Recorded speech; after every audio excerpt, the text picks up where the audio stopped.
Hey y'all, welcome back to Sidewynders Shed.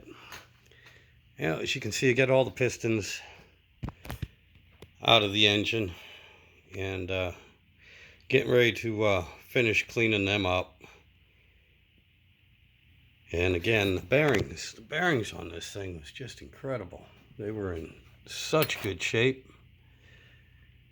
Here's one of the connecting rod bearings. Plenty of meat left. I was really impressed with how the bottom half of this engine looked. But yeah, anyway, and I apologize. Been a rough couple weeks there. I came down with that damn COVID, so I haven't been doing much, and unfortunately, somewhere along the line, I lost a video of the tear down of the bottom half of this engine, and the video showing how to hone it. So I do apologize for that, guys. Like I said, all I got's the damn phone. I don't have a camera, an actual real camera. But and what I used is just the standard old blade hone on a drill. And I'm sorry, guys. I really feel bad about losing all that content. I was hoping to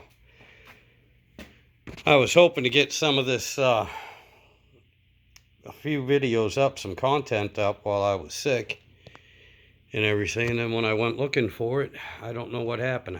I can't find it. But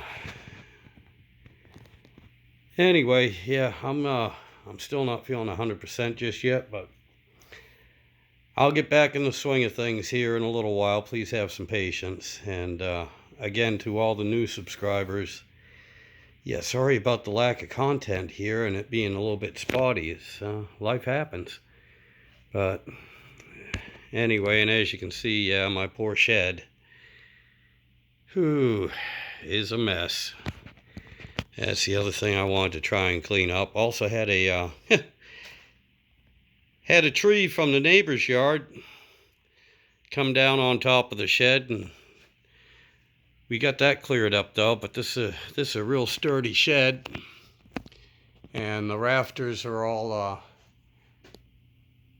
are truss style rafters and everything. So there was no structural damage, but it did tear some of the